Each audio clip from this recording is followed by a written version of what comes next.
What is up, YouTube, and welcome to this Reminiscence ending explained? I think that's how you say it, and also a review at the end.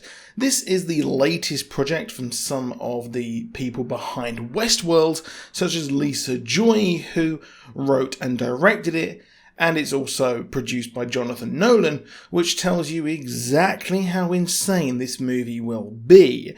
There will be spoilers for this movie as we discuss the twists and turns, and the movie itself tries sadly to be everything at once.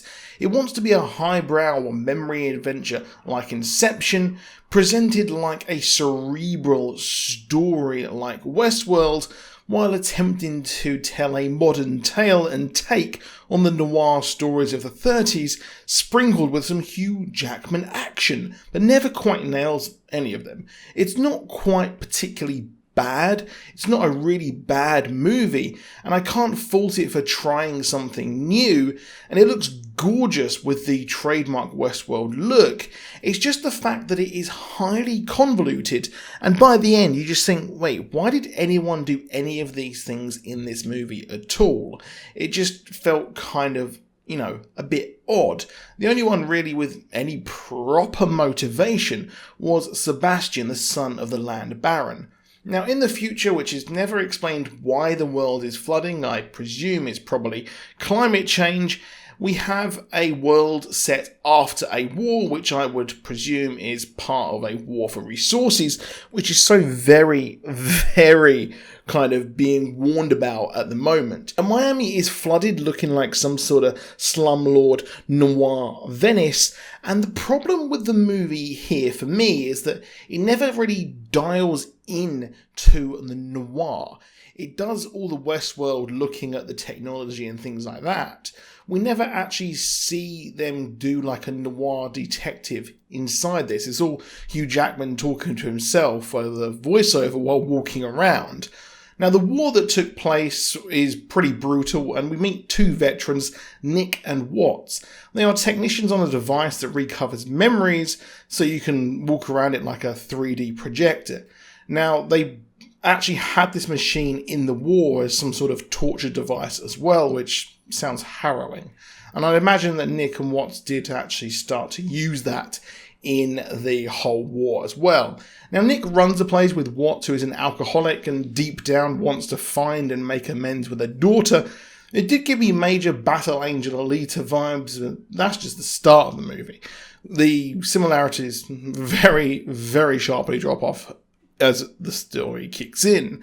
We see the tech in action as Nick works on his buddy's memories, and it seems to be a kind of therapy or coping mechanism with the brutality of the world. He also works on someone called Elsa as well. You're going to need to remember her for the future. Land barons exist in this world. They bought up all of the dry land for cheap during the war, and now are absolutely filthy rich. Miami is nocturnal due to the heat and global warming, and the barons can pretty much do what they want. Nick's life, however, is turned upside down when a damn dame walks in. She had the eyes and the body of a dame. I don't know where I'm going with that, but this damsel in distress is May, played by Rebecca Ferguson, and she's essentially a composite of every single noir damsel, and asks for help finding her keys. I don't know why I'm making her a Southern belle. She's a very posh English woman. We then see a whirlwind romance blossom with May and Nick, but we soon see this as a memory, as we've learned that she has abandoned him, and Nick has spent a while trying to find out what the heck happened and why he got ghosted. The middle part of the movie is a bit of a mess, mainly due to the format of the movie and how it reveals its memories and its twists and its turns. It kind of really just gets in a jumble, and I did find it a bit hard to follow at times. It turns out that Walter, a land baron at the start of the movie being investigated for criminal activities, actually had a love child. Now, the woman that he actually had the affair with turns out to be Elsa, and, well, Yes, the woman that uses Nick's machine had an affair with him and had a child called Freddie out of wedlock.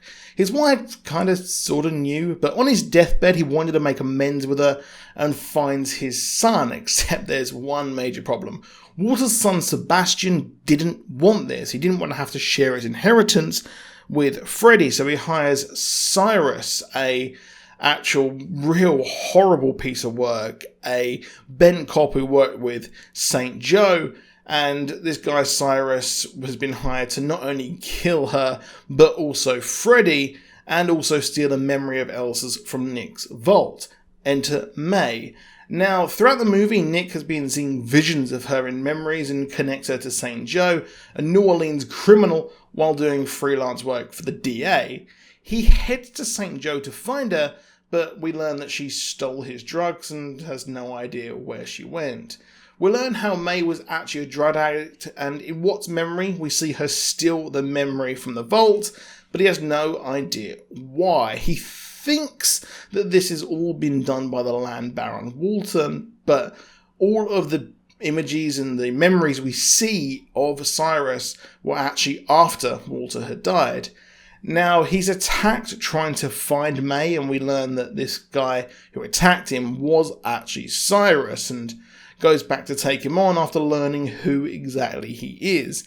He captures him and learns of the whole plan. May was a grifter who was able to scam Nick using information from the war buddy from the start of the movie in exchange for drugs. However, May actually hid Freddie in a White House in the sea.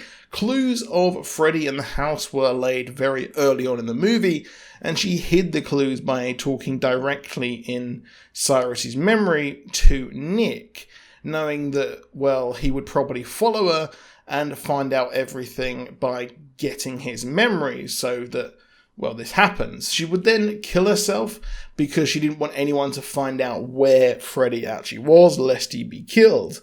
Now, Nick, in her honour, confronts Sebastian after ruining Cyrus's brain and blows the lid on the whole damn operation. I mean, why would May do a lot of this, suddenly turning good? And the whole romance only really lasted a few months, so it's a bit weird in my eyes. And a lot of people do things just because they have to. So it's a very, very interesting concept as Watts finds a kid, and we learn the whole movie was a memory that Nick was actually reliving.